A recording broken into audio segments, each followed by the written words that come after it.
Hello everyone, Mitten here with a new video.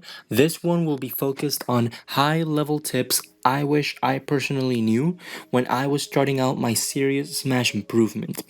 I won't dress up the video with too many words since this is a quick tips video. I'll also only give out a surface level of understanding so you can get your feet wet, but still enough to leave with something. So I'll just get straight to it. Tip number 1, and this is often overlooked by a lot of people, is to apply stage control and how to apply it effectively.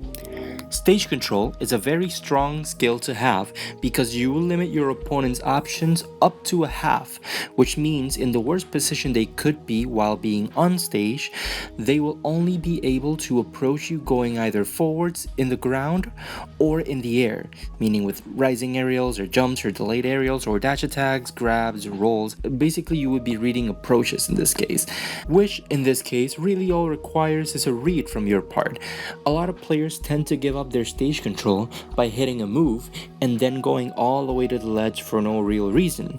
Doing this kills any opportunity you had to continue your advantage and allows your opponent now to take the control you once had, which very easily turns the tables. Playing specifically holding center, playing around it, and focusing on your opponent's limited options alone will significantly increase your chances of winning versus at least 60% of players in this game. If you want to have a deeper understanding of stage control, you can look at my video on stage control shown above or in the description below. Tip number 2. Stage difficulty scales. This one goes hand in hand with the first tip. Like any other video game, the game puts you on stage 1, being the easiest and the more introductory stage. Once you beat it, you get put to a higher stage, generally covering concepts from the past stage. So how does this translate to Smash in terms of stages? Well, stages are divided into 3 categories, assuming you're on a flat stage. Center stage, the corner, and the edge.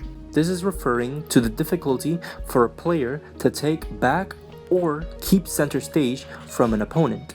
When your opponent is in the edge and you are in the center, it is very unlikely that the player in the center will be able to punish a smash attack from the player at the edge.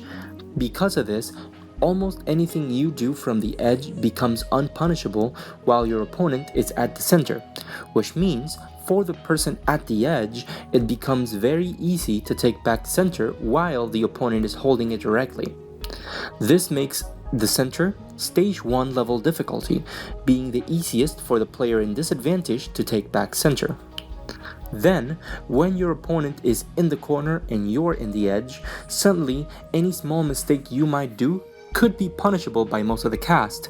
However, you're still not very limited in things you are able to do. And because of this makes the corner stage 2 level difficulty, taking the basis from stage 1, but now adding the necessity of not overcommitting your options.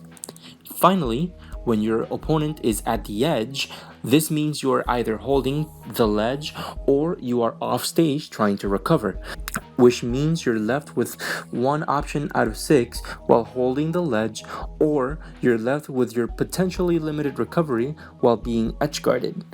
At this moment, any small mistake can easily cost you your stock, so you have to outplay your opponent when in this position.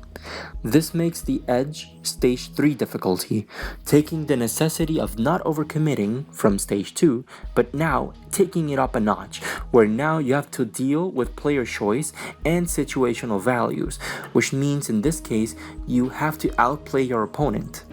It is important to take stage difficulties more seriously within your gameplay, as understanding this will seriously level up your neutral game and even your advantage state. Within neutral, you want to maintain a stage difficulties distance from your opponent, meaning if your opponent is at stage 3, you want to stay at stage 2. If your opponent is at stage 2, you go to stage 1, and then the other way around, where your opponent is in stage 1, you stay at stage 2, and try to take back neutral from there, so on and so forth. This will allow you to always be at a safe distance from your opponent while actively being able to react to everything your opponent does, as well as be able to gain the upper hand once you enter your advantage state. One quick tip stemming from this in terms of stage difficulty is that on Pokemon Stadium 2, the stage is actually divided perfectly for stages 1, 2, and 3, so if you want to learn how to apply this, you can definitely play Pokemon Stadium 2. The stage difficulty markers are marked below right here as you're seeing. Tip number 3. Attacking with intent. This is a very often overlooked topic, but it is very underrated and very, very effective. Attacking with intent, or attacking with an active goal in mind, is a strategy that involves your character's knowledge and your opponent's character's knowledge. Step 1 of this tip is to know your character's launch angles and how effective they are. Step 2 is knowing your opponent's hitboxes and how they are applicable.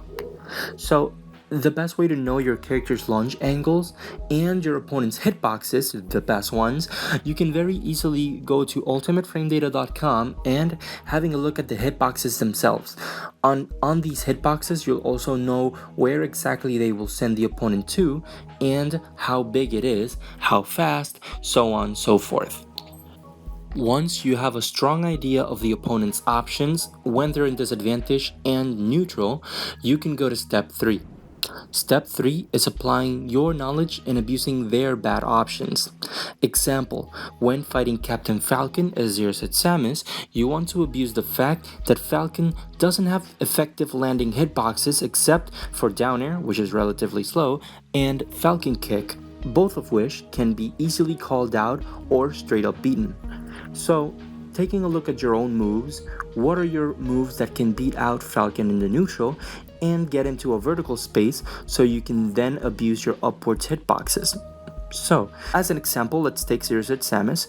Xerxes Samus in the ground has up smash, down tilt, down and up throw, dash attack. Meanwhile, in the air, Xerxes Samus has landing aerials, mainly landing nair, which converts into the vertical hitboxes mentioned as well, like up air, landing up air, forward air, etc. So as you can see, she has a lot of these important tools that are at her disposal to beat out Falcon within the neutral. Now, once you know these hitboxes, you have to learn how to apply it in neutral, utilizing the previous tips mentioned and your own knowledge, which then makes it very, very difficult for Falcon to gain back his positioning within the stock once he gets punished. This is just one application of attacking with intent. It is something I do not see even from most high-level matches. There's many more layers to this tip, but that's about all I can give, since again, this is just an overview. In this example, we take a look at Captain Falcon doing dash dances in neutral. In this case, he then approaches Xerxes Samus because she's not doing anything, so he uses dash attack. Xerxes Samus in this case retaliates with down tilt, sending Captain Falcon upwards. Once this happens, Xerxes combos her up air, sending him even more vertically to her. Now Xerxes Samus fast falls here to be able to catch Captain Falcon's options and landing. In this case, Captain Falcon uses his double jump and then tries to land safely with nair. Because Xerxes Samus has a good disjoint, she uses up smash right below him. He gets sent right because the Captain Falcon DIs inwards, and now she, instead of chasing him, just goes to center stage to catch his landing. In this case, Captain Falcon lands with down air to try and land safely.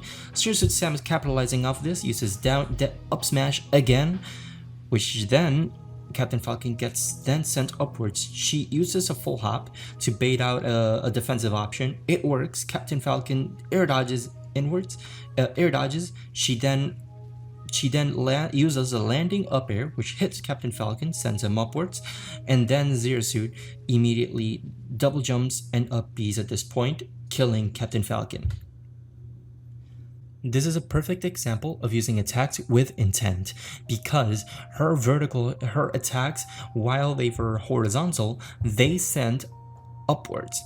which means because Captain Falcon suffers with landing, these attacks were very effective in keeping Captain Falcon in a disadvantageous state.